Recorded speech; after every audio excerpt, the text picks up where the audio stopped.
This is the makeup section for inferring. It's in the liquid, an observation and inference handout. What students did while you were gone was they took some blue liquid using a pipette. They don't know what the liquid is. Put it onto a plastic bag. This is after you've completed the first section of the handout, by the way.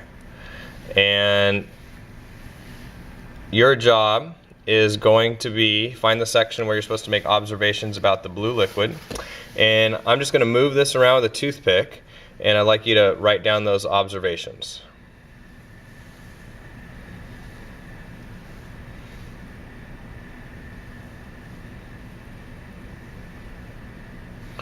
And see if I can get it to break into smaller pieces. Notice if you go kind of quick with the toothpick, you can get it to break into smaller beads. Some of your observations might include the shape, color, whether or not the blue liquid seems to follow the toothpick. Okay, the kind of how I got it to break into smaller pieces. Notice that I can put them back together. So these kind of observations you would write in complete sentences on your handout. And then once you've done that, you're going to make some inferences about your observations. So let me just give you some examples real quick of what kind of inferences you can make. You could explain why the blue liquid follows the toothpick, or why you think it does.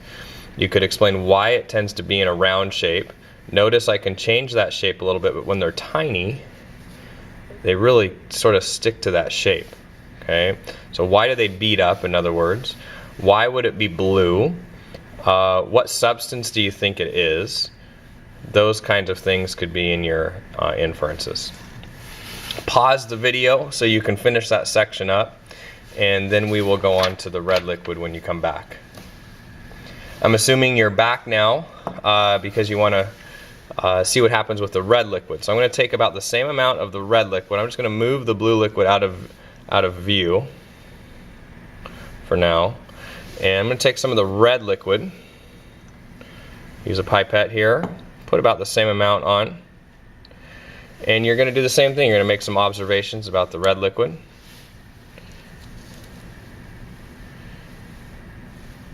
Notice how the red liquid behaves compared to the blue. Okay. Just sort of spreads out, doesn't follow the toothpick really well, doesn't bead up. Okay. So those kinds of things you'd have in your observations, again using complete sentences under the red liquid part. And then explain, why does it not bead up? Why doesn't it follow the toothpick as well? Why does it spread out on the plastic bag? Why is it red? What liquid do you think it is? Okay, those kinds of things could be in your inferences. Again, you're going to want to pause the video if you need to write more before we go on to the last section, which is, or the last observation section, which is mixing the two liquids.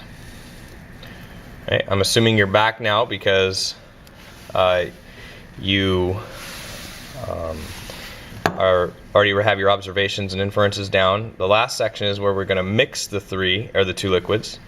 And the best way I found to do this is you're just going to take some red liquid and I'm going to put it right on top of the blue, and I want you to look really carefully at what happens to the blue liquid. I'm going to start with just a drop or two. You can kind of see it vibrates. Okay, change the shape of it. And then seems to sort of get integrated into it.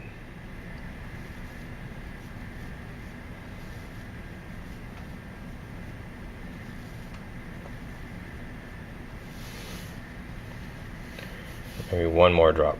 Should be about the same of each now. And then, so you can write those observations down along with how it acts. And you can write those observations under the mix section. Now, you notice it kind of acts in between the two liquids, a little more probably like the red than it did the blue. Okay, and then your inferences might be, why does mixing the two liquids cause it to act more like the red? And you might have noticed it vibrated sort of when I mixed them originally. Why were there vibrations there in the liquids, etc. So thanks for taking the time to watch this video. You have enough to do your observations and inferences now, and then you can do the rest of the handout based on that. Thank you.